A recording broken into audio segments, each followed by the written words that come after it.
आम्ही महायुती प्रचंड मताधिक्याने जिंकलो आणि जनतेच्या मनातलं सरकार आता स्थापन होईल आणि लोकांनी भरभरून प्रतिसाद दिला।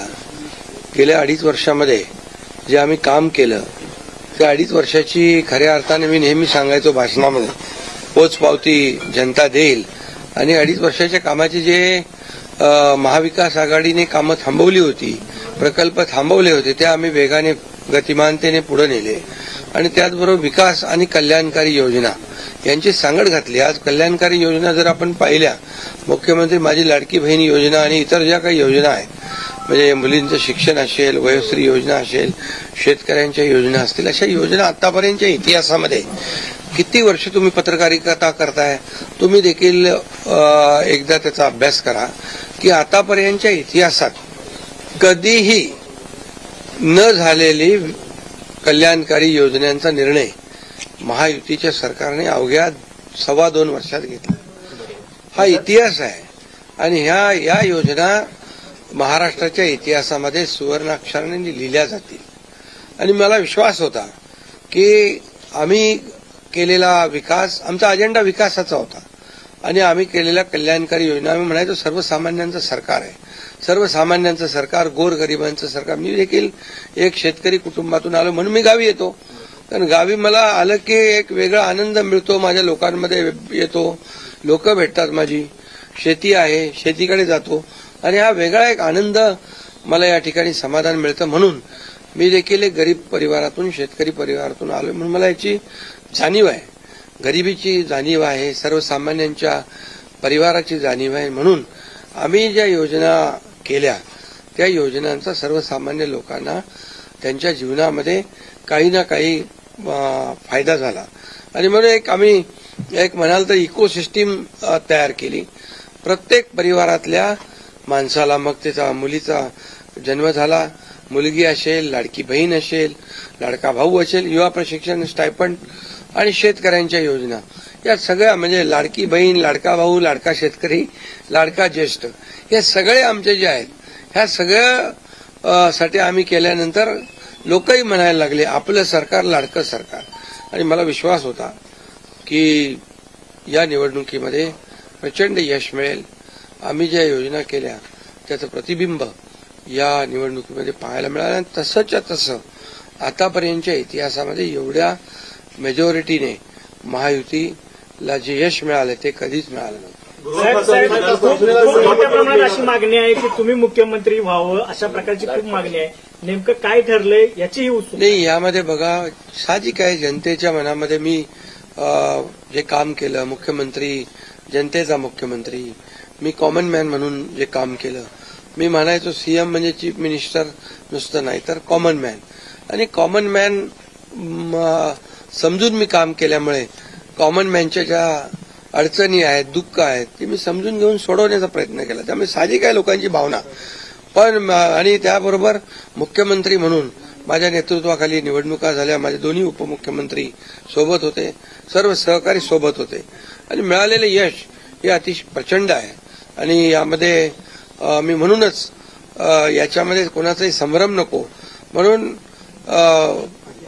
मागच्या आठवड्यामध्ये मी प्रेस कॉन्फरन्स घेतली। आपल्याला माहिती आहे की यामध्ये आदरणीय प्रधानमंत्री नरेंद्र मोदीजी, आदरणीय अमितभाई शाह गृहमंत्री, भाजपाचे अध्यक्ष आणि हे सर्व निर्णय घेतील मुख्यमंत्री पदाबाबतचा, तो मी सांगितलं त्याला पूर्ण शिवसेनेचा पाठिंबा आहे, माझा पाठिंबा आहे।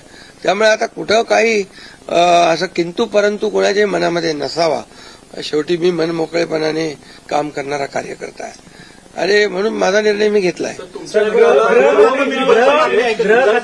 सभापती पद पाहिजे म्हणून एकनाथ शिंदेचे प्रेशर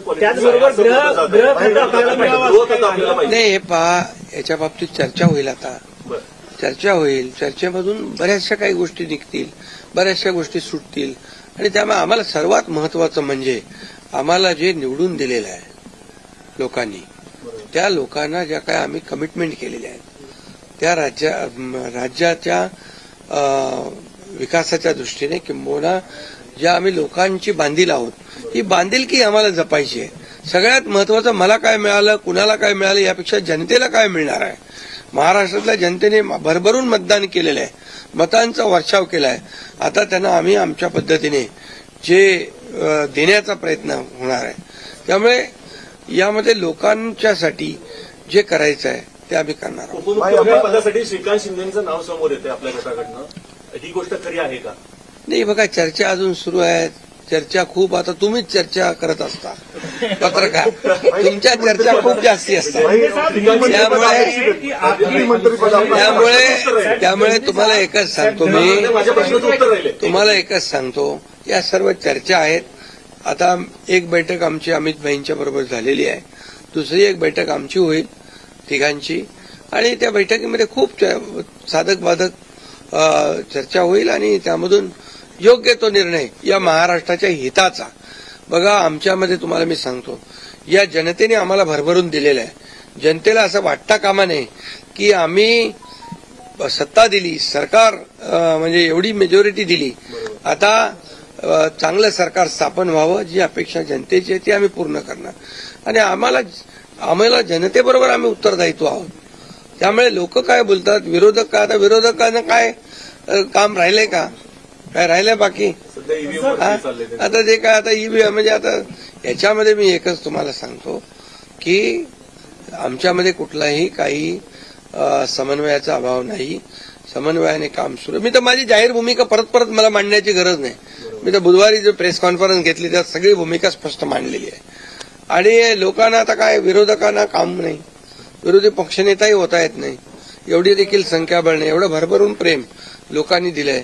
त्यामुळे आता ईव्हीएम आणि या सगळ्या गोष्टींची चर्चा चालू आहे. बघा, झारखंडमध्ये ते जिंकले तेव्हा काय ईव्हीएम चांगलं होतं का? आणि त्याचबरोबर लोकसभेमध्ये ते जिंकले तेव्हा काय ईव्हीएम चांगलं होतं? आता पण लोकसभेचा एक त्यांचा माणूस जिंकलाय या सर्व निवडणुकीत, पोटनिवडणुकीमध्ये. त्यामुळे कर्नाटकमध्ये, तेलंगणामध्ये असेल, झारखंडमध्ये असेल, यामध्ये ते विरोधी पक्षाला देखील यश मिळाले. त्यामुळे ही लाडक्या बहिणींनी एक आणि सर्वांनीच लाडक्या बहिणींचा मोठा सहभाग याच्यामध्ये, या विजयामध्ये आहे. आणि लाडक्या भावांना त्यांनी भरभरून प्रेम दिले, लाडक्या भावांनी आम्हाला प्रेम दिले, लाडक्या शेतकऱ्यांनी दिले. सर्वांनी, या सर्वांच्या एकजुटीच्या प्रेमामुळे, आशीर्वादामुळे हे सरकार एवढ्या मोठ्या प्रमाणात मेजॉरिटी झाले.